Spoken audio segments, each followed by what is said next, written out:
It's Friday at 8:47 p.m. Your phone lights up for the fourth time in 10 minutes. Where are you? You coming? Don't bail again.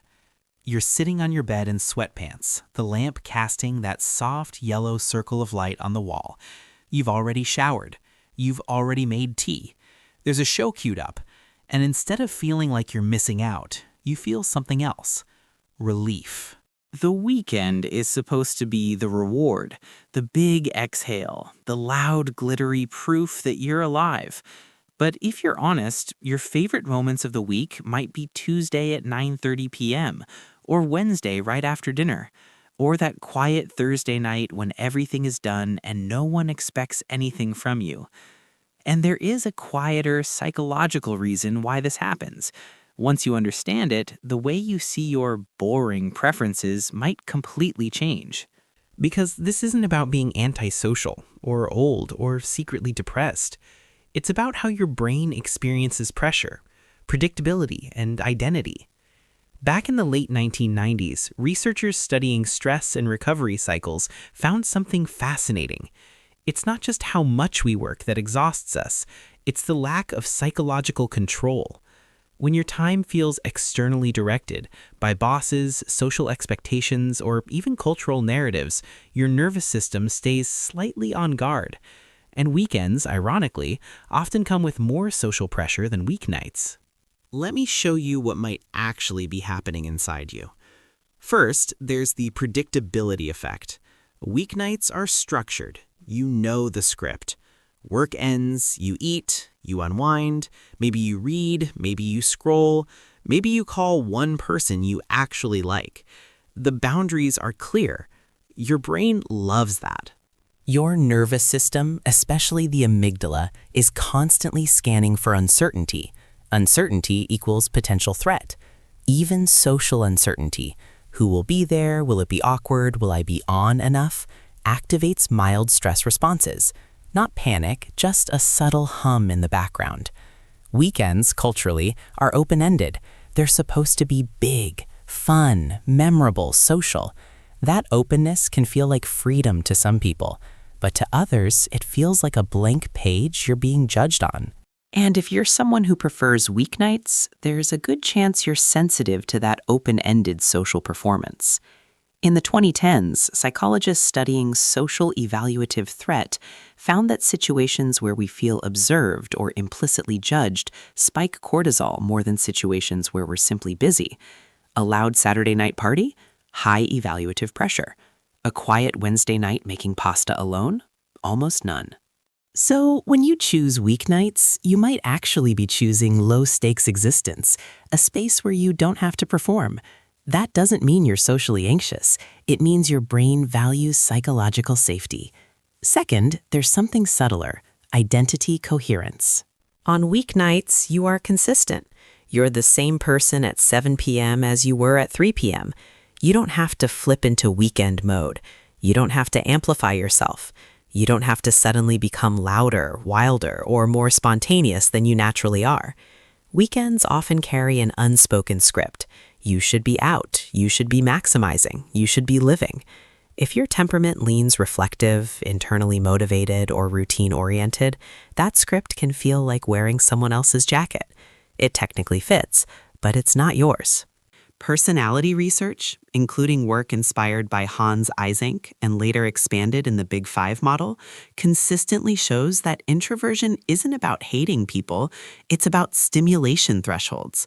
Extroverts often seek additional stimulation to feel energized. Introverts, and even many ambiverts, hit their optimal stimulation level much faster. Weeknights are calibrated environments. Lower noise, lower novelty, lower demand. Weekends, they spike the dial. And here's the part no one says out loud. If your nervous system thrives at medium to low stimulation, a fun weekend can feel like being over-caffeinated, bright, loud, slightly draining, even if you smile the whole time. There's also dopamine at play. We tend to associate dopamine with excitement, but dopamine is more about anticipation than pleasure. Weekends are loaded with anticipation. Plans, expectations, this better be good. When reality doesn't match the anticipated high, when the party is just okay, when the dinner is average, when the night ends early, you can feel an odd dip, a subtle letdown. Weeknights, on the other hand, have low expectation baselines, so small pleasures hit harder. A good episode, a long shower, a text from someone you actually care about.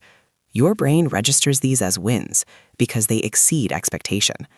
In 1996, neuroscientist Wolfram Schultz demonstrated that dopamine spikes most when rewards are unexpected. That random Tuesday night when everything feels oddly peaceful, that's neurological gold. You're not boring. You're optimized for steady reward rather than dramatic spikes. Now, let's talk about social feedback loops. Imagine you've bailed on a few Saturday events. Friends tease you. You're such a grandma. You never come out anymore. You laugh it off, but internally, you feel misunderstood. So what happens next? You either force yourself to go, arriving already slightly resentful, or you withdraw further to protect your comfort. If you force it, you might show up tense, counting down the minutes. People sense that. They interpret it as disinterest, which reinforces their teasing, which reinforces your discomfort.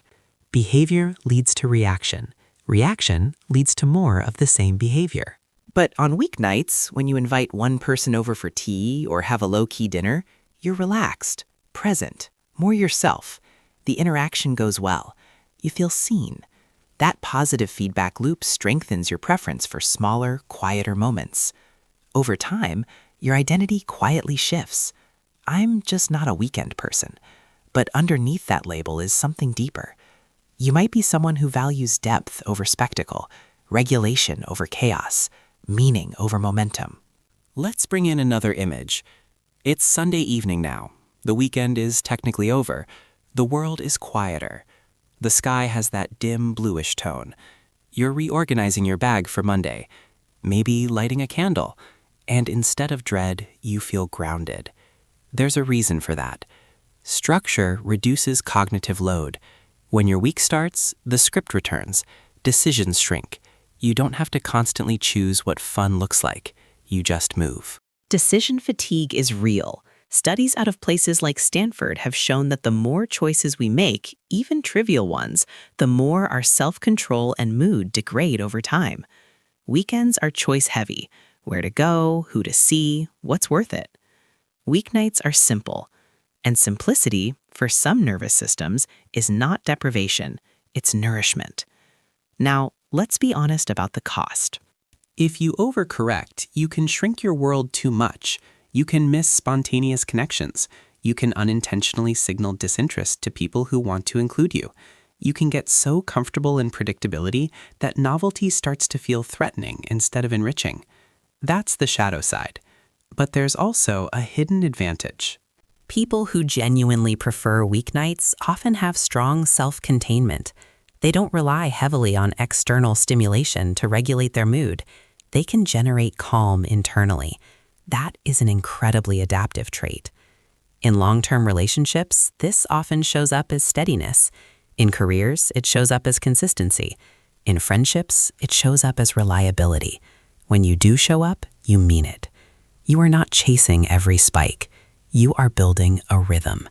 And rhythm is underrated in a culture obsessed with highlights. The deeper psychological pattern here is this. You're not wired for intensity-driven identity. You're wired for coherence-driven identity. You feel most yourself in environments where expectations are clear, stimulation is moderate, and connection is intentional. That doesn't make you dull. It makes you calibrated. Think back to that Friday night scene, the phone lighting up, the gentle pressure, the relief when you decide to stay in. That relief is information. It's your nervous system saying, this is safe, this is aligned. The goal isn't to hide from weekends, it's to understand what you actually need from them. Maybe you don't need a crowded bar. Maybe you need a long walk with one person. Maybe you need Saturday morning sunlight and a slow breakfast instead of Saturday night noise. You don't have to consume your weekend the way everyone else does.